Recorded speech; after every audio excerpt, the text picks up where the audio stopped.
was really fast. Did Oh you my know it was God. that fast? I was so unprepared.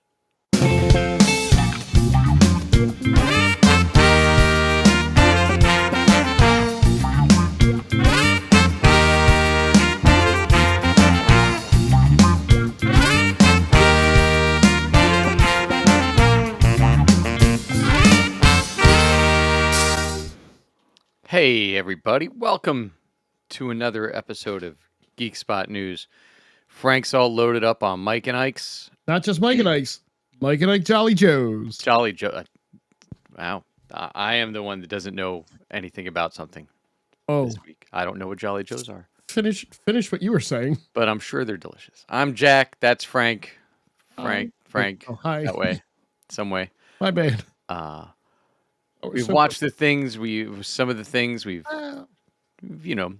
listened to some things. We've scoured the internet finding the latest news.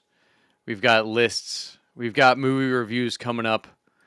I did manage to sneak in a few movies, so we'll be towards the end. I'm gonna hit up Sinners and The Accountant 2. Now that they are on demand and I didn't have to leave my house to get through them. That's the best, right? I got those and a movie from last year that I managed to sneak in too. So plenty of stuff to talk about. But in the meantime, Frank, what have you been up to? Oh my God. It's been a week. I've played a lot of hockey. When we had last spoke, I had played the day before the Sunday. I left our show, went right to a game at 9:30 last Monday night. Went to a game Tuesday night that I had, went to a game Thursday night that I had a game yesterday, Sunday. We finished in second place in that league, so we get a week off while the teams below us fight it out to see which one of them wants to play us. Nice. And then I have a game tomorrow night, and then Thursday and Friday this week. Okay. I'm just playing a lot of hockey, and honestly, it feels good body-wise. I really do. Good. Frank doesn't have to watch shit right now. I did my Doctor Who. Right now, Frank is catching up on The Big Bang Theory. I got 4 episodes left, and I'm extremely happy because the show is hitting all the right notes for me. I got shit on in a group text to go, I knew you were a guy to watch Big Bang Theory. Yeah, I am a guy that watches Big Bang Theory. It's funny. Not Office funny, like I keep telling Jack. No, it's actually funny. Funny, right. This is actually funny and enjoyable, and it hits the emotional notes hit. I know how it ends because I saw the ending of it already. And then what they did was, what I'll do is after I'm done this, I'll watch the very last 10 minutes of Young Sheldon. I had no interest in that show whatsoever. The last 10 minutes of Young Sheldon goes all the way back, and it's a continuation of Big Bang Theory. It's kind of like a little addendum. But what about when Jenny and Georgie got married or whatever it's called? Either. Not Jenny and Georgia. That's a different show. Yeah, That's the Netflix show that just came back. It is. It puts a nice little bow tie on The Office. Or The Office. See, Dom said The Office in the chat. It puts a nice little bow tie on The Big Bang Theory, and I don't need to watch the rest of the universe. I'm happy with just this. Georgie and Mandy's first marriage. That's right. I don't even remember who they are. I think that's his brother. It is his brother. Who in the TV show is played by I don't know. No, wait. Crap. Jerry O'Connell. Oh. That was good casting for the younger one than they did, yeah. Okay. But he marries a much older woman. Spoilers for Young Sheldon that ended. Right. And now has another show. So now has another. But I'm not interested in their universe. I don't care. I'm interested in the spinoff of The Office that's coming. Yeah, we'll see how they keep the characters and do it. Well, we know there's actors. Oscar Martinez will be on the show as Oscar from The Office. Well, he's barely been on The Office the last 6 episodes from what I've seen. We'll find out more about that in a couple minutes. That's what I did. It's exciting. I played a gig or two. I think went to some concerts, wrapping up all the end of the school year for my two older ones. My youngest one is now moving out of pre-K, moving into kindergarten. Oh, that's Congrats, awesome. Dom. I saw yours is moving up too. Congratulations to the Um, children. so we had that. The one moves out of middle school tomorrow. Is his big ceremony thing, and then the high school graduation's Wednesday, and then yeah, and then we have like 2 weeks off, and then the my kids start their summer theater thing for Oof. SpongeBob SquarePants. The older one just got like 2 hours ago got the notification he was cast as Patchy the Pirate, Nice. who's the I don't host know who of that the is. whole thing, and that's who starts off the Who Lives in a Pineapple, that thing. Oh, okay. I had no Yeah, and idea. is the host of the show, gets a big featured number. So That's so awesome. proud of him. And the other one will be in the ensemble and taking part in all sorts of stuff throughout the show. So great stuff going Yeah. on there. And then this week I got a bunch of gigs coming up. So I'm down in I know. Philly Thursday, doing a vendor fair Friday over at Black Sparrow Tattoo, which will be fun in the afternoon. And then later in the afternoon, I'm playing at the Buck and Jameson. Got a union game Saturday, and then Father's Nice. Day Sunday. Is that this Happy Sunday? earliest Father's Day to you and anybody listening too. Is that this Sunday? Yeah. Oh, snap. Happy Father's Day to you as well. Doing my third annual Father's Day deck party at Barnaby's Aston. So Yeah. busy week coming up. Busy week last week. I'll be Yeah. doing my 26th annual Father's Day as a father. That's a long time. Listen. So yeah, that's what I've been up to. I before we go into the other stuff, something that Dom said, and hi Charles, and hi Dom, and hi to your mom. To Dom said, to me, perfect endings are when you give every character a final send off, and Big Bang nails that. Absolutely 1,000%. And I will say that The Office does give them a good send off. I will not We'll get there. spoil it. Yeah, come on. We got Will 2 not seasons spoil left. it. Come on, you got 7,000 episodes left of this damn show. 642 episodes left. But do you want to? Where are we going first? We list it next. Yes. We do the list so Dom stays engaged for at least the first 20 minutes of the show. I closed it. Hang on. You're doing a great job. Hit the wrong button. There we go. This is a short list because we have a lot of Office to talk about and a lot of viewers to lose. So this list is 7 TV twists that made their shows much better. Now, as always, I do not read this list ahead of time, so I do not know. But also, fun part of these lists is out of these 7 shows, let's see how many I've seen. Because that's always another thing. I'm going to go the over under. Oh, I'm going to go with 2. 2, and you're taking the over or the under, or I'm no? going to take the under. You're gonna take the under. I'm gonna put it at 3, and I'm gonna take the under also. It's fair. I have no idea. I know by the thumbnail, I got at least 1, so Okay. I'm good there. At number 7, The Good Place from 2016 to 2020. The Good Place is really the bad place. Spoiler. Sort of. There might be spoilers in this list too. I'm assuming by this. I would assume so. I don't think any of them are for current shows. So I hope not. Yeah, spoilers for the next several minutes for shows that range anywhere from the last 100 years of television. Yeah. So you don't think it made the show better? I didn't watch it. Did you watch it? I do. And Okay. then that twist was fantastic at the end of Right. the season 1. And then they just kept trying to one up it every year. Gotcha. Which the show and the writing was really good, other than that they kept trying to over twist, we'll say. Okay. All right. So I'm 0 for 1. I am now 1 for 1. Breaking Bad. Walt poisoned Brock. So this was towards the end of season 4. Gus poisoned his girlfriend's young son Brock to turn him against Walt and get him to okay his assassination.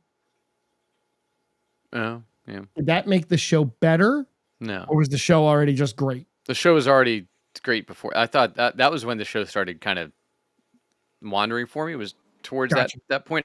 Other Okay. than bringing Gus Bring in, he's Right. phenomenal. So yeah, so Walt Speaking poisoned. of Charles saying he saw Brave New World. Nice. Okay. At number 5, I saw this. I don't know if this made the show better. But this is from Game of Thrones, The Red Wedding. Now, I read the books. I'm a big book reader, and I knew this was coming. Not the way they did it, which was great. I would hearken to say that as amazing as that moment was, I think Arya's payback was better. But And do you think well, Arya's payoff was a twist? it was a twist, but The Red Wedding, anybody that didn't read the books didn't realize that there was oh going to no, be a slaughter. So I was in computer school at the time, and the teacher had not the teacher had not seen it. She wasn't able to see it that week, so we would talk about it on Mondays instead of doing computer stuff. We would talk Game of Thrones, and she came in and she's like, "I am not going to get to see this until I see you again on Wednesday, so please say nothing." But did it make the show better? Which is what this list is saying, is that this made the Red Wedding twist made Game of Thrones better. I can't say that it made it better. No, and they didn't follow through on one of the big points from it that's in the books. With Correct. the Lady Grace, Lady Greystone. Greystone, I think it was. I forget what they called her. Yeah, it's been so long. But yeah, and we left that point behind, right? Which keeping that actress around would have been great. Yeah. Look, it was it was the most talked about moment. I will definitely agree with that. It was one of the most talked about moments of the show for sure. Okay. So I'm two out of the three so far. Yeah. Right? Okay. This one I don't agree with. So again, this is a twist that made the show better. This is actually a recent show that literally just ended that we talked about, so we can mention it. Bix has Cassian's baby. Did that little thing at the end make Andor better? Spoilers for Andor. Yeah, we already did that. Yeah. Look, I thought well, there wasn't a show after it, so no. Right. Because that was the last shot of the show. So literally. I can't say that it made it any better. It did. It made it more tragic. It made Cassian's story and going and watching Rogue One after that and seeing the way that Cassian acted, and knowing that character and what he would have done if he would have known he had a child, he wouldn't have been able to do any of that. No. And I think it also, that final, the final scene of Cassian and Jyn, where before Andor, everybody was like, oh, they loved each other, they died in each other's arms. And now you kind of have this whole show that says, no, he did not love her, but he did what he had to do. And you're right. Knowing that he had a baby, he definitely wouldn't have done any of that. Right. But I don't think that this made the show better. I just think it added more gravitas to... I can't even say it added anything to Rogue One. It just, like you said, it made it more tragic. Yeah, so better's I don't think better is the right word. No. It added a different lens to the last 3 episodes, 100%. And to Rogue One. 100%. Number 3. This is again a more recent show. Ellie has to die to create a cure. No. I mean, look, that's not a. I guess that's a twist, but I don't consider that a twist. Yeah. And I don't think that it made the show better, because now you realize that they're all just awful people. I guess in a sense that when we're introduced to the characters at the beginning of the first season, we're led to believe that getting Ellie to the Fireflies they're going to use her immunity to help cure humanity. They didn't say they were going to kill her, and we had no idea. At least I didn't, because I didn't play the game. So I don't know if that was in the game. I don't remember. 100%. Okay. But as people that didn't watch or didn't play the game, didn't know that they were going to try and kill her. So maybe it is a good twist. But yeah, look, if you didn't know the game, like, you can speak better to if the show, but did it make the show better after that? Or was it just the premise of the last episode? And look, it sets up all of season 2. Which you loved. Episodes that I watched. Yes. Okay, so far this list is a little bit of a... Number 2, here's a show I did not see. This is from Better Call Saul. Lalo kills Howard. You're gonna have to speak to that because I know you saw it. I did not. Yeah. That was very late in the show. Um, I don't know. I don't No. know that it made the show better because losing Howard as a character was a big loss for that show because the guy was so good. Right. At playing that character. And it was just part of the story. Like I didn't go like, oh my god, the show's better now. Like, we started off with a couple like clear delineation points of like, oh, this happened, and then the show turned around. But I think Better Call Saul was better before it got to that point because that's also when they started trying to really converge the timelines Right. and yeah, it was a weird because the show, for anybody that didn't watch it, was in the future and in the past Right. because the present ish that we saw was Breaking Bad. So we saw the other two sides of the coin from that, like how Jimmy became Saul, and then you saw once he went into hiding, Right. how his character progressed there. So it was Fair. yeah. I don't know that Howard dying made it a whole lot better though. Now, number 1 is probably one of my favorite shows, and I'm one of the dummies that likes the ending of it. Were you like 6 for 7?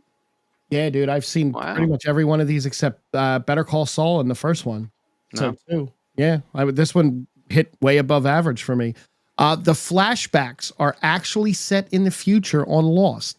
Now, did that make the show better? I don't know about if it made the show better. I do know that it added a lot more to the show. I think the show was great the first 2 seasons, but when they got to season 4, the flashbacks being in the future definitely was something new for that show. I don't know if it made it better, but it did make it interesting. Yeah. Look, it's been so long, and I don't Yeah, rewatch, so I don't even there you go. remember. I remember the ending. I remember liking the show, and I remember some of the big moments, but I don't remember the flash forwards because Right. they. But didn't the end of the show invalidate flash forwards? So there was, so there were the flash forwards that were set after the Oceanic 6 got off the island, right? And Right. then they had the flash sideways in the last season that was like basically the purgatory the place that they all created where they didn't know who they all were. And then Desmond had to go around and kind of gather everybody up and kind of get them in the right direction. And one by one, they started to realize who they were. And that was neat. Those scenes were cool. I get emotional when I watch shows. That hit me in all the feels every time they realized. But it was weird because nobody could figure out what the hell was going on when they were watching the show. So they did a flash forward, a flash sideways, and then they had flashbacks. So it was. Yeah. So I don't know that it made it better. I don't know if it made it better. It just definitely made it more interesting because season 3 kind of was like, oh, Right. Well, because the follow up to the flash forwards was the flash sideways, correct. which invalidated the flash forwards. Yes and no, but yeah, I get what you mean. As if there wasn't really a forward. Well, no, there was because those 6 got off the island and they did live their lives, but they went back to the island. Right. Yeah, it's weird. That timeline is weird. Yeah. But that's the weird list. So we were both wrong on how many shows I saw on that. Yeah, list. I'm so proud. But we were also wrong that the list was did this make the show better? It did not. Correct. It was just like, was the twist any good of the show? Correct. Not did it actually move the storyline in a great, exciting manner. No. Anyway, so This is my cool. favorite So part of the evening. I watched some stuff, some shows. Bye, Dom. We got Dead City. Oh, is that the one with Michael J. Fox? No, that was Spin City Oh, my bad. before he was replaced with Charlie Sheen, or vice versa. But Dead City started doing some major moves the last week, and really escalating the Negan and Maggie of it all, and brought in some really cool stuff. We got a Walker big grizzly bear this week that was possessed, that was like one-on-one with Maggie. So that was actually some really cool scenes that they did, blended with practical and CGI. Mhm. And she actually directed the whole episode too. Oh, nice. So it was like, I think, her directing debut, and that show's great in the fact that after everyone, like the HBO shows, you get like a little bit of what's coming next week, maybe like 5 seconds, but then you get like 5 or 10 minutes about like, hey, here's all the behind the scenes stuff, Right. which I've always liked, and it kind of replaced what the Talking Dead used to be, because during the Walking Dead proper and some of the spin-offs, Fear the Walking Dead used to have, and some of the other ones, Chris Hardwick really rose to fame by hosting the after show to The Walking Dead that was called The Talking Dead, Right. and would have guests on to go talk about the episode they all just watched, and huge watch parties. They did a watch party for like what Talking Dead Live in LA, that like people got married after meeting there, Oh, wow. like all sorts of crazy stuff. But that That's that cool. show is great. So now instead they just do like the little snippets of, they do the interviews and stuff they used to show on that Right. just by themselves, where they talk to all the actors. Right. But Dead City's did some really neat stuff this week, and I'm excited to see where the last couple episodes go. Your boy Kim Coates is killing it on that show. Oh, I love him. He's great. Poker Face, which I've talked about a few times, back in form this week. Great casting this week, because they do bring in like the special guest stars every time. Corey, oh, am I going to mess up his last name? I think it's Corey Hawkins. Was one of the guys this week. He was on the redo of 24. If Okay. you watched 24, I think I started it, but I never. Oh, wasn't he Dr. Dre in the sounds right. in the NWA movie? That also sounds correct. Okay, yeah, Yep, he was. Corey Hawkins. Look at me getting Yeah. stuff right. And Sam Richardson, who's been in all sorts of stuff. He was in a couple of the. He was in the 430 movie, which I'll mention in a bit, because I actually finally got around to watching that, even though I bought it like a year and a half ago. The Kevin Okay, I Smith know who spin-off. he is. He's Sam, funny.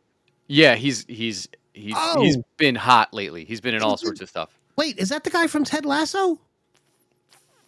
Yes, he does Yeah, play He played the Nigerian guy in Ted Lasso. yes, Where yeah, he shit all over you. yeah. He's great. He does that. But he's also been like an action star. Like he was an action star in Yeah. one of those Chris Pratt movies. Oh, okay. Tomorrow War, maybe. But yeah. So Yep. So the Tomorrow War. so this episode was like it was a heist movie, because every episode's like a kind of different area of focus or different style movie they go into a genre of. Okay. So it's a heist movie / crime noir / rom-com / superstore, because it's all in a big box store that takes place. Right. So this week's was great. And again, with Poker Face, like you don't ever need to watch another episode to go and watch an episode, which is the beautiful part of it. T waited. He said, I think they're going to get to the office right around 25 after. I should wait and come in late. Said, I don't want to hear about all that other crap and this damn list that they do. That's a shitty list. So Poker Face and Dead City. I'm trying to finally finish up the old man. With Jeff Bridges. Season 2 was like a year and something ago, and I just never managed to get around to it because there's been too much content dropping all the time. So this week I actually had a stretch. So we will hit some. We'll hit some Office. We'll hit some news. Okay. And then I'll talk Sinners and Accountant too. Yes. Where are we at in the Office? So made it through Inner Circle. Inner Circle Michael was is gone. Inner Circle was fun. I got rid of Michael finally. You got rid of Michael. The show was instantly better. We'll see. We'll see. Another couple and it gets even better again. So, Mm-hmm. so Inner Circle, you get Will Ferrell as the full boss. So, it's still fun fact with the opening credits. No Will Ferrell in the opening credits, so he's not going to be around. And he just starts giving everybody gifts, right? He's doing an ice cream Thursday. He's doing a new chair for Toby. He's trying to make everybody happy. Sending Daryl to business school. and he gets his inner circle of his tight crew, which is, of course, Jim, because it has to be, because Has to be. he's the only guy in the opening credits. Um, Daryl's there, Gabe's there, I guess, because he works for, you know, Yeah, Saber, and then he brings in Kevin because he thinks that Kevin's smart and onto him, and realizes what he's doing. got to bring Kevin in. Definitely not the case. And just Dwight continues to be a dick to him. Ryan decides to fool him into thinking he's Kelly's boss, that was funny. I mean, those two when they're on the show, which is only for a line here and there. At this Yeah, point, it was fine, but it goes back to he's doing like this big juggling routine to Evanescence. It's like all that. Oh, Will Ferrell's in this. He's going to do the Will Ferrell stuff that he he's does gonna in do Will every. Ferrell. Right, I was like, oh, it's like watching Will Ferrell on a talk show. Great. basically. And then Pam is just dumb and starts to make fun of him because she's awful. Come on, you would have made fun of the juggling routine yourself. Not in front of him or the rest of the office. office. It was in front of the rest of the office. Yeah, Hello to no. Fabius. Yeah, D'Angelo hires, and I don't know why they brought in a new executive assistant. Like that doesn't make sense to me still. So they brought in the executive assistant because I don't remember. Nope, I don't remember. Go ahead. It was some young girl. Yes. Some cute girl with no experience. But she's still there like way later, which made zero sense because I thought that the office secretary was his secretary, but apparently not. And then Jim is, because Pam's awful, Jim gets replaced in the circle with Andy. Yep. Then Jim realizes that his job sucks when he's not Mr. Special. Jim isn't awful. Jim points out that he's sexist. Because Pam makes him. Well, yeah, but Yeah. And Jim backs it up. But when Jim realizes he's not Mr. Special, he realizes his job's awful. And that he's awful at his job. And then D'Angelo finally loses his mind on Dwight, who's now on board because D'Angelo went after him. And then Jim, continuing to be awful, says, hey, let's go play basketball. And the hoop falls on D'Angelo, and D'Angelo's no more. He did it for the troops. Sure. So then we get Dwight K. Schrute. So D'Angelo's in a coma now. I feel like that's going to be the last time we ever mention D'Angelo. Probably. So now there's no boss. So Joe offers Jim the job, and he's an idiot. And even though he used to be the boss, and says, no, I don't want that. No. Because I like not having a boss. So then Dwight gets the job, because why not? Puts in the old school time clock, staggers lunch breaks, pledges allegiance to the flag each morning. Like all old school stuff to make people more efficient. And like my questions in here, like, are Aaron and Jordan both the secretary? Because I don't really understand what Jordan's supposed to be doing. Gabe goes after Andy because Andy's, clearly wants Aaron still. But maybe not. Who knows? Aaron clearly wants Andy. Let's rephrase that way. Yes. Dwight wants Jordan to spy on the rest of the office. Jim just keeps being a dick, tries to start a revolution against Dwight, even though like an episode before he and Dwight were buddies and he's teaming just up trying on to people. start it's a social group. Yeah, sure. It's a social group called the Fist. Then Dwight fires his gun in the office accidentally. Tries to pull the Michael and do like a gun safety thing. Yeah, that's a point. They were both there to be hot secretaries, but like, this is gun safety Dwight. I mean, they were fine. They were not. They weren't Lonnie Anderson secretaries. Though. Like, if you're gonna do the bit, do the bit. Gun safety Dwight. Lasted for like 8 seconds.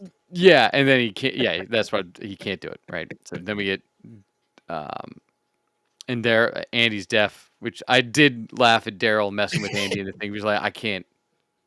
He's like, I don't know what was going on. Daryl kept talking to me. I couldn't hear anything he said. He's like, yeah, I was just fucking with him. It was great. Yeah, because he called himself a gunshot victim in it. Yeah. Then Joe shows up. Dwight tells Joe everything, and he gets stepped back down. And now they name a search committee of Jim, Toby, and Gabe.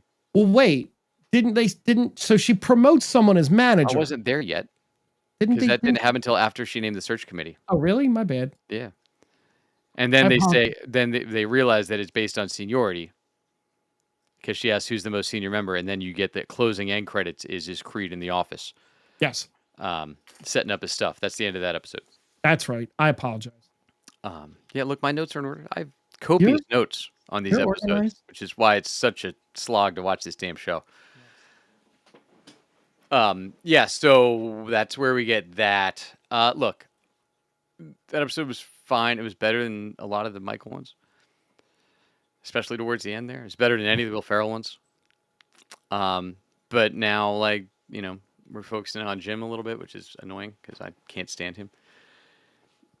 Oh, that's another show I watched too. I forgot about that. Fountain of Youth. God, that was rough.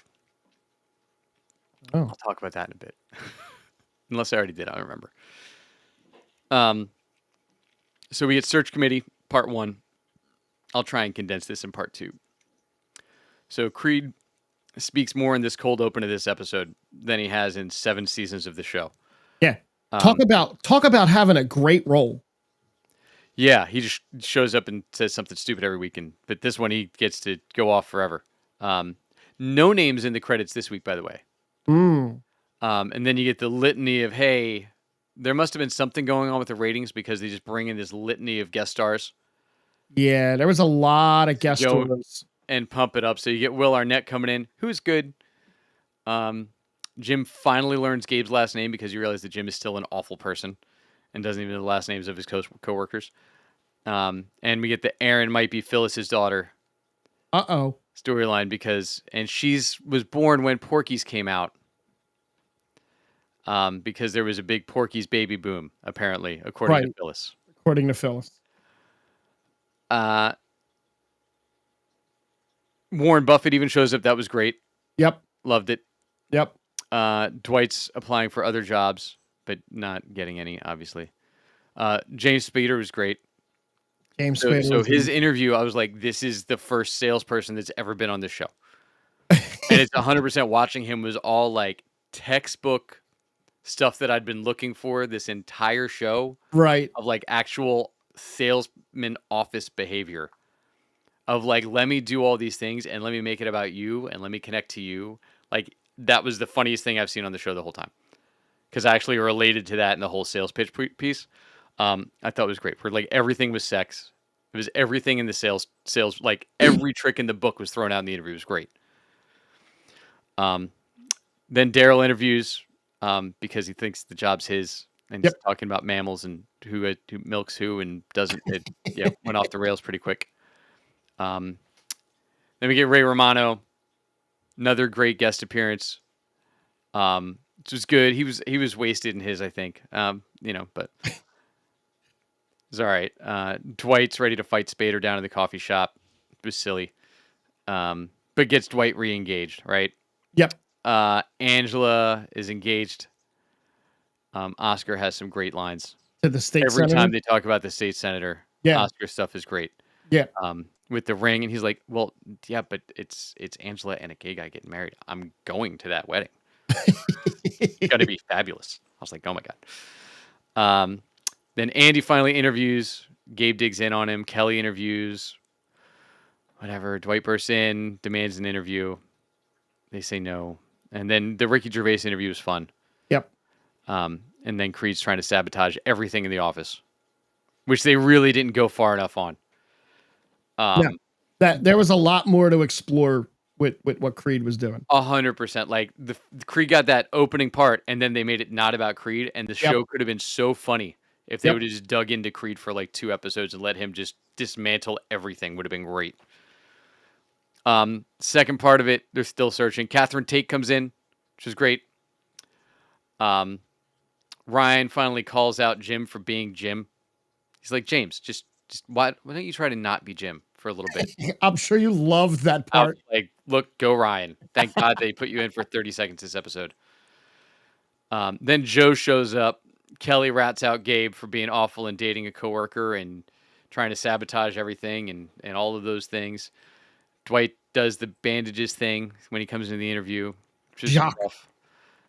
And that gets her to move Gabe back to Florida because everybody's moving to Florida this end of this season, apparently. Colorado and Florida is where they're sending everybody. There's some, yeah. So then Kelly and Toby want to hire Dwight because I think he'd be great to come back for whatever reason. Because Kelly gets assigned to the team now that Gabe's out, and then Daryl brings Jada in to try and leverage That how was he needs to join. cringe. That was so cringe. Yeah, I mean that all tracked. That was actually fine. And then this is the end of the season. Jim Carrey shows up as the Finger Lakes guy, right? That they'd been talking about for 2 episodes, but I guess he couldn't make it into the studio long enough to do the interview. Yeah, that was pretty cool. That was a nice little cameo. Yeah, look, good for them bringing him in. Then I watched the season 8 opener because I just wanted to see where we ended up with that. So we get the planking cold open, which was awful. Yeah, it was bad. I mean, look, planking was a stupid rage for like 5 minutes back then, so I get it. Very topical time frame. And then they announced that Robert California, it just in a voiceover, went and interviewed with Joe and talked Joe into giving him her job as CEO. Yep. And then promoting Andy to manage the office. But Robert California still lives in Scranton. Correct. Which I don't know why, if he was making CEO money, why he would live in Scranton still, but cool. Pam's pregnant again. Yeah. And she was actually pregnant this time, I think. She was. Yeah. Angela is also pregnant. Weird. Given what the state senator supposedly, is going on there. Yeah. Unless it's somebody else's, who knows with Angela? Who knows with Angela? The new credits added James Spader now to the end of the opening credits, and Andy's in them. So they did finally tweak the credits on, but I gotta go find that online somewhere still. I've talked about that last week. What? There's got to be a super blend of the opening credits. Oh, okay. Because like I said, they change them regularly. There's a lot where there's nobody in them. There's some where there's like one person. Sometimes there's two. And then we get the new credits, with him, and then who's working out of the conference room as CEO, which again still doesn't make a sense. Then the rest of the episode is just fascinated with him having a list that Andy spots. Yep. And Pam was actually pregnant, had her baby in September, so she was like ready to pop probably when they were filming this episode. And Gabe is back in the office, even though he got moved to Florida. So that's fun. Not explained. He's just there because he's still the liaison. So he just randomly is going to show up, I guess. I don't know. I'll find out later on this season. And then, Andy's trying to figure out how to be the boss. I appreciated what they're doing with his character. Look, and I love Ed Helms. I think he's great. I don't love the character that he has on the show. Well, the only but thing I appreciated what he did who went in, fought for everybody in the list, gets the offices buy-in, and then I cut off. I said, I'm not going to keep going because this is way too many things to talk about. That's fair. Just now, from this point out, keep an eye on Andy's character, because Andy's character is the one that goes through the most change over the next 2 seasons. Got it. Well, this is also when he doesn't want to date Aaron. Somewhere in there, I missed that too, where he said, "I'm good. I don't need Aaron." Right. So that is where we're at with The Office. So thanks for listening to my Office TED Talk this week. More to come next week. T's saying hilarious bit with Angela being pregnant, never looking pregnant. I guess that goes through as we continue this because she was a little pregnant. She was a little pregnant, but she never looks Pam pregnant. Like right. Pam is like pregnant. Pregnant. Angela's also weighs 7 pounds to begin with. Correct. So. And she's not always leaving her cleavage out like Pam all the time with her button up. Hey now. So so that's where The Office is. So I think we might have some news. Yeah. So Taylor Sheridan, a great way to start, right? Everybody loves him. He's got all the hits, all the money, all the movies, all the shows. There's a couple of studios right now bidding for the Texas Chainsaw Massacre. Oh God. Okay. For like a full reboot, like that's just there's a couple studios in a bidding for the rights to it. Taylor Sheridan and Jordan Peele are Peele. Jordan Peele. Yeah. They're in the mix to take it over. You're fired. If Taylor Sheridan, and I made this comment in a server the other day, if Taylor Sheridan gets hold of this, it's going to be Texas Chainsaw Spinning Horses. It's Oh my really god. what it's going to be. It's Yeah, I don't going to be a need I bunch don't of. need him. He's going to have gratuitous cameos, integral to the plot, and horses spinning. Look, the beauty of Texas Chainsaw Massacre is it was so indie and like the highest grossing indie movie of all, like budget to Right. bring back. It was crazy. Um, But I don't know that it does anything. I think it goes to A24 and you give it to those guys again and just let them do their thing. is it TS? Is there still juice in it? I don't know. It was never my thing, but you know, maybe maybe a fresh somebody fresh at the helm makes it better. I don't want to see, even though this is saying that Sheridan would only be a producer.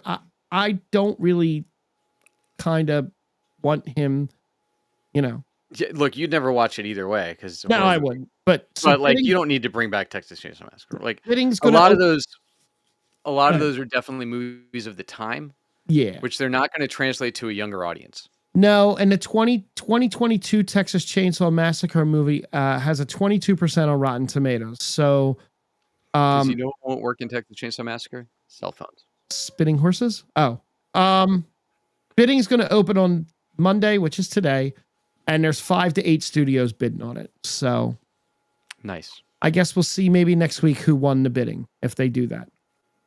Speaking of Taylor Sheridan, Landman season 2 is coming in. I just saw this and I lost. No, this year. Nice. Yeah, I think it's like November. It's coming. Great. Yeah, November 2025 on Paramount Plus. 1 year after the last season. This is how TV's supposed to be. This is how you're supposed to do TV.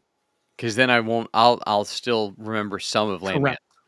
Correct. 1 year later, boom. Now we have a show. That's what we need. Like Rings of Power. I can't even tell you what happened in season 2, let alone season 1 at this point. And they're going to call back to stuff from there, and oh, it's going to be a mess. Warner Brothers Discovery is splitting into 2. So it's going back to what it was. it's splitting into 2. Hold on, I have how it's split. Yeah, so it's going back to the HBO properties, Yes. and Warner Brothers is splitting off into its own, and the Discovery and the news piece. Correct. So all of their news networks, because I believe they own CNN and a lot of other news channels, it'll be are going to split off. It'll be the global networks will be CNN, TNT Sports, Discovery, Discovery Plus, and other networks. The streaming and studios will be WB Television, WB Pictures, WB Games, DC Studios, HBO Max, and their film and TV libraries. None of this will affect DC Studios. Well, they never fully decommissioned the Discovery app, the Discovery Plus app. Right. Weren't they supposed to at one point? And then they said, no, we're not. All of the content's on HBO Max. Right. Because that's where I'm watching. Whatever it is this week. I don't know. Where I'm watching Big Bang is HBO Max. Right. Well, that was a Warner Brothers studio, even though it aired on NBC. So that's fun. This is more nerdy for you and me, but Netflix's upcoming Dungeons and Dragons show is making up for Honor Among Thieves' biggest missing character. Looks like it's more likely now. Yes, Dom, this is an office-free zone. So Netflix is going to do a Forgotten Realms-based Dungeons and Dragons television show. I'm in. Yeah, we're good. Well, we have new books coming out for one of Forgotten Realms' most famous characters, Drizzt Do'Urden. Oh, yeah. So there's a new book. So this character debuted in 1988 in a book called The Crystal Shard. The character has been featured in over 40 different books, graphic novels, video games, and an animated short, but has never been in a live-action TV show. The new book series will have a focus on Drizzt's daughter, Breezy, because he had a daughter with Caddy Bree. Are they rappers? Didn't even know.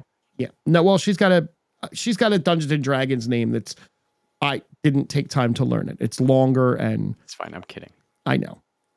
But I am more interested now than I was before because I'm a huge fan of that character, the books that character's in. I've reread those novels a dozen different times. R.A. Salvatore is the author.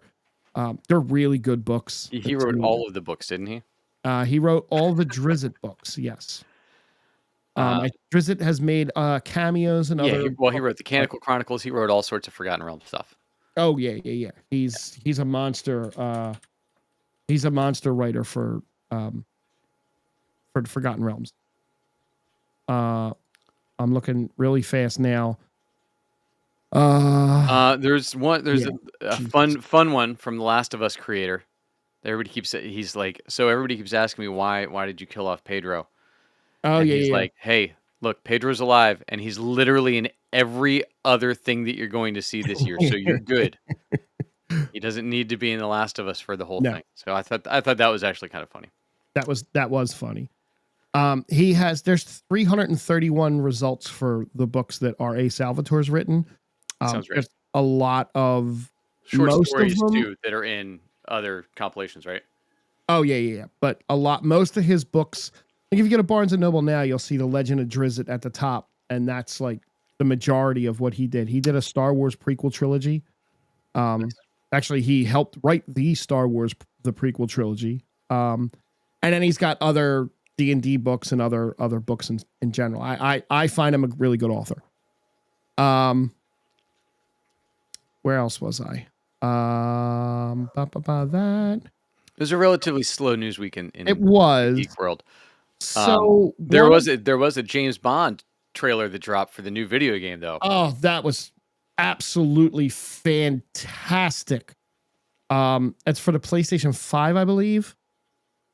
But it looked great. I forget what the name of the game is because I don't have that in front of me. I was going to say Light of Day, I think, or something. First Day, something like that. But so as Marvel stuff, right? Kevin Feige has teased that the identity of the ship, spoilers, the identity of the ship in the Thunderbolts trailer is not the Fantastic Four ship from the movie that's coming up. It might not be. And Kevin would never say. He actually said, the quote was, the name of their ship is the Excelsior, and there is a Fantastic Four ship entering the MCU in the tag, but I'm not sure they're the same ship. Now, you're not going to make a stupid comment like that if you're not trying to spoil some shit. Well, it's just, is it Miles Teller or is it Ian Griffith? Oh, that'd be great. Oh, that would be so First good. Light. There it is. Thanks, team. First Light. We got a trailer, a second trailer for Ironheart. Oh, did we? Yeah, we did. Didn't watch that. No. Oh, man. Look, I will watch the show when it comes out. Wait, are you ready? I will take notes. Are you ready for the tagline in this? Oh, God damn it. Ironheart will be the first time an MCU hero has an Iron Man suit that's enhanced with magic, showing an intersection of science and the mystic arts. Are you more excited now? No. Not even a little bit? They've been getting more obsessed with that in the comics the last stretch, like with continuing to make Doom more mystical and giving him like the Iron Man armor and then making Iron Man the Sorcerer Supreme for like a couple seconds here and there, and in the comics, like Doctor Doom is the Sorcerer Supreme right now, which is causing all sorts of chaos all over the place. So yeah, whatever. Like I said, I'll watch the show. I feel like they're dropping it all at once, though, aren't they? I think so. That tells me that they don't think it's a good show. Yeah, because they did that with Echo. Did it with Echo. I enjoyed Echo for the most part. Echo was fine. Do you think this will be better or worse Than Echo? Yes. Oh, it's going to be so much worse. All right. Well, you'll find out in 2 weeks. Because you know what Echo had for it that this does not? Kingpin. Yes. This is dropping June 24th. Oh no, we're getting the first 3 episodes on June 24th. Great. And then we have 3 more episodes to go after that. Oh, it's a 6-episode show? 6-episode show. But there's been no official word on when the next 3 will come out. Maybe they'll literally a movie. Maybe they'll wait a year. Yes. And the last little tiny bit that I have is all the Marvel movies releasing in 2026 and the TV shows that we're getting next year. Yeah. As of right now, we have Spider-Man on July 31st, 2026, brand new day. But there's rumors that that could also be pushed back to Well, it after hasn't filmed Doomsday. yet. Nope, nope, I don't nope. think. And then at the end of the year, we have Doomsday, right? Next year, yep. And they will not be making an appearance at Comic-Con this year. There will be no Avengers Doomsday presence at Comic-Con at all. Well, there shouldn't be. Next I year. don't think there's going to be a Marvel presence at Comic-Con this year. I think they're kind of skipping it in general. No, well, they have D23 now. Right. They don't have movies. And the last time they announced a bunch of movies, the last 2 times they've over-announced movies, they haven't made any of them. So yeah. No, yeah. So as far as TV shows in 2026, we have Daredevil Born Again Season 2 is coming in March 2026. Yep. Which is that's good. Vision Quest is supposed to come at some time in 2026 still. Yeah, we got some news about casting for that came out this week. We did. We got I don't have her name in front of me. Yeah, she's gonna play Edith. Live action. It's gonna be and there was other casting. There was actually a couple casting newses for Vision Quest today. Or this week. I got Tania Miller and Emily Hampshire. They'll play the android Jocasta and an updated version of the artificial intelligence created by Tony Stark, Edith. Even dead, I'm the hero. Yep. We had Jocasta was a role in Agents of S.H.I.E.L.D. for those of us that have been around for a while and watched that show. Jocasta is built to be Ultron. Yep, to be his potential bride is what it is. Yes. Yeah, because supposedly we might get Ultron. Yeah, there's all sorts of rumors going around about what's going to happen in Vision Quest. So we'll see. Supposedly it's going to start filming soon. Supposedly. Yeah, I saw that as well. There was a casting for Tommy. Yep. Kerry Condon will reprise her role as Friday. Yep. James Spader will be in. Farron here will return as Raza. Isn't his wife Friday? Wasn't Friday the Spider-Man? This says Kerry Condon will be reprising her role as the artificial intelligence Friday. No, I thought the AI voice in Spider-Man was Jennifer Connelly. It was. That's why I thought that was Friday. I guess not. Or was Friday the replacement? Friday was the replacement to the replacement to Jarvis. Yeah, that's right. Right. Spider-Man had something else. So we got Todd Stashwick and Farron Tahir, who played the bad guy in the original Iron Man, Raza. Yeah. The character Stashwick's playing is pretty cool too, as Paladin. I'm intrigued to see how they do that. How he does it because I love Todd Stashwick and he's the nerdiest of guys, which is great. If there's a property, he's like, yes, I will go do your show, whatever it is. He was Black Mask on Gotham. He was phenomenal. He was wasn't he in Star Trek too? He was in Picard. Yeah, that's what I meant. Yeah, he's been in everything. He's like a huge nerd. He's great. And the last bit of news, I'm going to say that it makes my geek heart so proud. July 17th, 2025, Season 3, Episode 1, Strange New Worlds, the Star Trek Phenomena, will drop its first of 10 episodes, running through to September 11th, 2025. That's exciting for you. I'm super excited. I love this show so much. It looks like they're putting James T. Kirk in the captain's chair again for a little bit. So that's going to be a little fun little go forward. Nice. Is it going to be Shatner? No.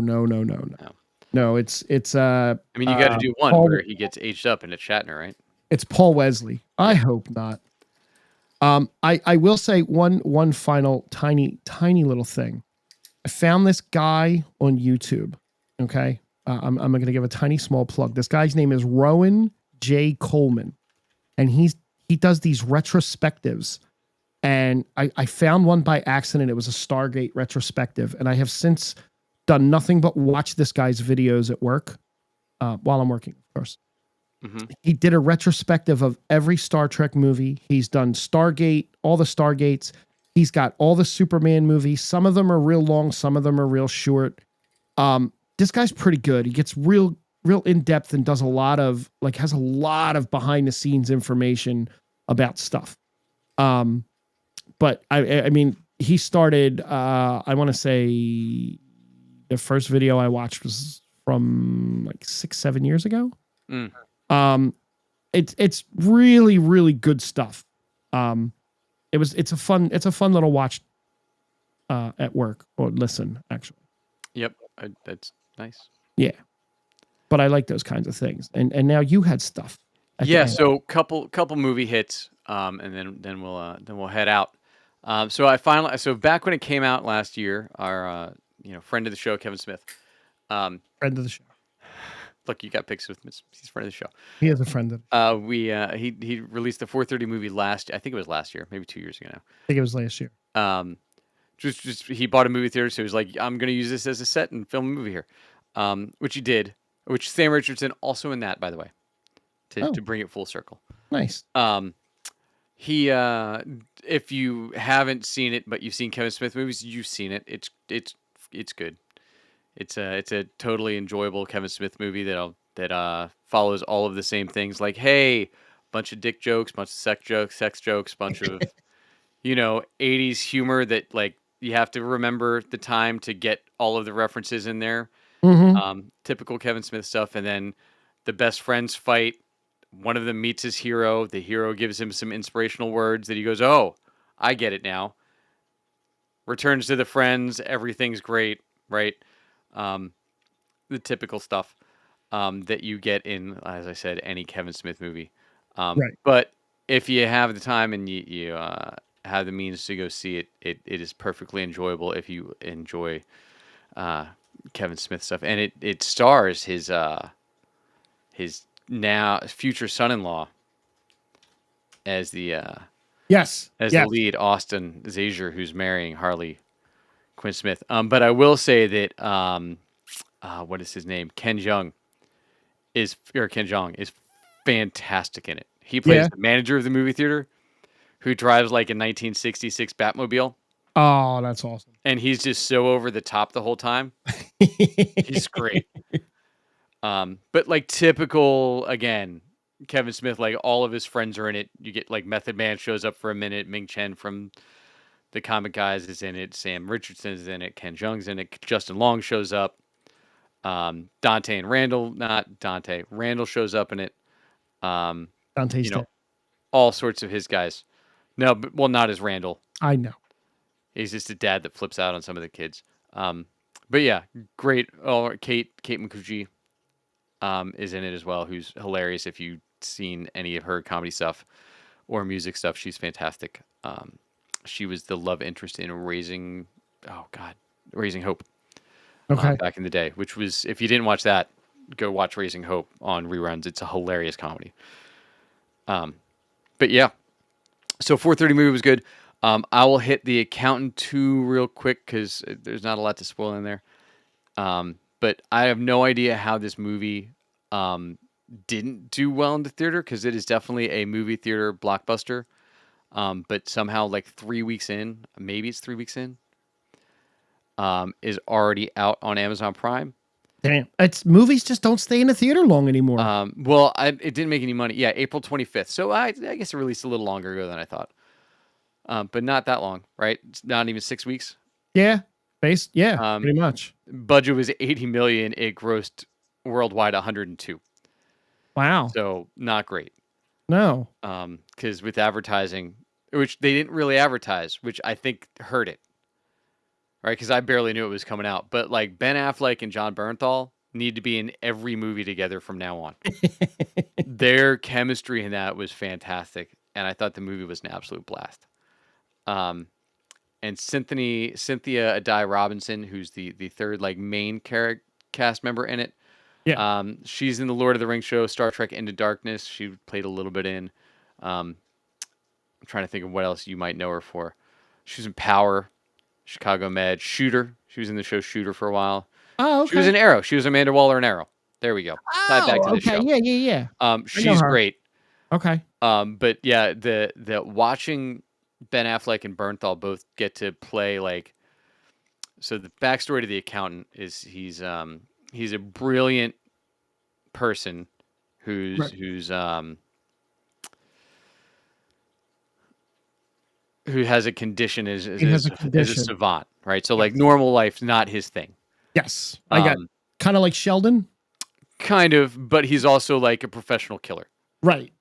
Right. And so everything's very methodical, very so like he doesn't know how to do much, but like there's a scene that's great in the middle, which is what made the whole movie for me, where um, Bernthal plays like his estranged brother, and they Okay. go out and they're in L.A. and they end up at a like a honky tonk bar. His brother's like, "We're in L.A. This is you bring me to a country bar. This is what you think when I say let's go out. Like what are we doing?" So they're at a country bar, and a girl comes up and hits on Affleck, and he doesn't know how to react, right? Because that's not his thing, right? He like answers honest. Everything is pure honesty, Right. and just she doesn't. She's like, "What's your favorite country song?" He's like, I don't like country. Aaron Copland, Appalachian Spring, that's my favorite song." "What's your second favorite?" "Enter Sandman." She's like, "Oh, I don't know that that's in the wheelhouse." But then he can use his talents, right? And he Uh-huh. watches this line dancing going on and goes and learns every step just by watching it for like a minute, and then goes Right. and jumps in the line dance and like wins over the girl. Which is a great scene. And then John Bernthal jumps in because then her boyfriend or whatever jumps in, and then it's back into being an action fun movie. But just the way Ben Affleck plays this character and the interaction between John Bernthal, like not understanding him, but being the younger brother who always had to stand up for his older brother, Right. and just the scenes with the two of them together, just like talking, are fantastic. Um, so yeah, I would go spend the time, and it's not a long movie. I think it's like 2 hours, I'll maybe. get there now. Not now, but I'll get there. And it's on Amazon Prime, which again, even better, right? At 2 hours and 12 minutes. That's not bad. But it's got the action's great in it, and those two are worth watching it. So I don't think they did justice in their advertising of this movie. But look, if it was related to Amazon in any way, shape, or form, that's what they're doing now. All of the Henry Cavill stuff, apparently, Highlander and Voltron, It's going straight to coming Amazon. straight to Amazon, which is a shame for him because he's not getting that big theatrical release. Or But that that back end, big theatrical back end I money. sure he got quite a pretty penny from them to begin with. But when you get no, yeah, but those points on the back end is where you make your money. That's where Robert Downey Jr. made all his money. Yep. You know, he got points on the event Endgame and Infinity War. Yeah. So yeah, so The Accountant 2, 100% go see it.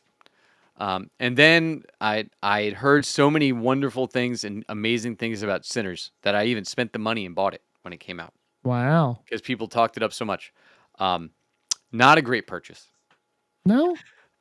No, and I apologize to anybody that enjoyed Sinners. Um, Spoilers for Sinners coming up right away. If you were like, oh, I wonder what that movie's about. Full spoilers on the movie from here on out. It is basically From Dusk Till Dawn in the South with twins that are actually twins and not Antonio Banderas and Quentin Tarantino saying they're brothers. Instead, it's Michael B. Jordan playing twins, Okay. both Michael B. Jordan. And look, it was good for what it was, but it wasn't anything like, oh my god, this is groundbreaking or exceptional. I don't know that it was supposed to be, but I'd heard everybody raving about it. But yeah, it is definitely just a remake of. See, and there's Dom. It's a top 5 movie of the year. Like, I definitely didn't get that from it. I thought it was good, but it really just it's From Dusk Till Dawn. Like, it goes from being this like cool analysis of the socioeconomic state of the South at the time when it happens, where the twins, like the recap from the IMDb, right? Trying to leave their troubled lives behind, twin brothers return to their hometown to start again, only to discover that an even greater evil is waiting to welcome them back. So they went to Chicago, were mobsters in Chicago, have money, move back down to start a gin joint. So, and then it does that and like is a really cool story there. And then instead it says, you know what? F that. We're going to go be a vampire horror movie for the last half. See which is that? fun if you like vampire. Like I said, like I thought it was good, but I didn't think it was like this phenomenal Right. movie that I've been hearing about. I thought it was just fine. It was this typical standard horror movie that has a lot of setup, but it felt very um with, as T says, not a remake. Yeah, Oh, it's definitely not a remake. I was going to that one Oh, first. you're going to Dom's first. Yeah, yeah. Where he's glad we're disagreeing because we've been in lockstep. Um, yeah, but it's not a remake, but it is, or maybe it's not intentional, but it is really almost the same movie. Um, Other than it cuts, and then at the end we get it cuts to present time, which was really cool. Because the story is all music based, and that the one character Sam um, plays the guitar in a way that he can summon good Oh, and evil. okay. You would be upset with the amount of Haley Steinfeld in it, Frank, because I know Uh, that was your selling point on it. it kind of was. Um, and yeah, not she's not She's not featured in it. she's barely there. Oh, Um, but I will say that featured in it. um, yeah, I will say no, but let me see if it's yeah, but and I'm probably gonna butcher her name, but Tanaj Jackson Okay. is very good in it, as she is in everything. Um, Well, I mean, you know, yeah, but no, because the nasty stuff's boring. For it's like there's some, but not anything. it's not so much that I just don't do the horror stuff. It's just not my genre. Maybe, but there's other movies that I haven't watched. I've really slacked on actually watching movies this year as opposed to watching TV. And I don't just mean rewatching stuff because technically I've never seen the last two seasons of Big Bang Theory. So I don't really consider that rewatching it because I never actually watched it. I think I saw an episode here and there. So technically I'm not rewatching it. And if I do decide to pick up Modern Family or Schitt's Creek as like a side thing, I've never seen either of those, so it's not a rewatch. Right. Yeah, they bring Buddy Guy in at the end to play like the older version of the guitar player, Oh, which is okay. great. So yeah, look, it's I enjoyed it. I didn't think it was like any groundbreaking Right. cinema that was going on there. I'm glad you and Dom are disagreeing again. That's awesome. Now, blues, I love. Yeah, look, it does a nice job with the music of the blues I love. and the South and all the different varieties of that and showing all that. It's not country, right? No, it's Good. definitely not. No. Good. Very glad to hear that. Um, I probably will finish Big Bang by tomorrow because I have wrestling to watch tonight, and the Phillies are, well, they're winning for now, but you know, the way things have been going, that could change. and the actress I was trying to find because I couldn't remember names of the Yes. characters in the movie was actually Wunmi Gotcha. Masaku, Gotcha. who was in Deadpool, Wolverine, Lovecraft's Country, Loki. She worked for the TVA. Okay. She's great in the movie. I thought she was shortchanged with some of the ways they treated her in there, but yeah, she's great. Like I said, there's a lot of good things in the movie. I'd seen it before, Right. so there was nothing that was like, oh, this was crazy. And yeah, it's there it is. Yeah, 100 Oh, people. oh, Yeah, okay. Okay. Okay. yeah. I couldn't place her. I got you. So I would go watch The Accountant 2 before you watch Sinners. I would watch The Um, Accountant 1 before I watch The Accountant 2. Nah, I don't know. No? I don't know if you need it. I Well, don't if you're remember gonna do anything it, about the first Accountant movie. I think I watched it on like TBS on a Wednesday sometime or I'm something. an Affleck fan. I love me some Affleck. Yeah, he's He so was the good, bomb in man. Phantoms, yo. Well played. Like, Um, but yeah, he and Bernthal are so good together. So good. that's it for this week. We will find something to watch for next week because I don't know what else is dropping. I'm I sure there's don't know something either. coming out, but we will find it as well as all the rest of the geek news. In the meantime, thanks for checking us out. Thanks for listening. Thanks for joining the conversation this week. You can find me at Jack Kidd Music. Find Thank you. Frank at Gimzack or at the hockey rink. or the island of relevancy. We're trying to find a way to squeeze it in this week. One quick little note. We are at 97 subscribers. I would love to get to 100 before our next show. It's a long, slow climb for us because we don't promote it the way other channels promote. But you guys that do promote us and that share us out, we love you and thank you. But let's get them last 3 so that we can start the next build. There you go. So do that. Go listen to those guys talk about all the things, and we'll see you next time. Thanks. Bye. Families is another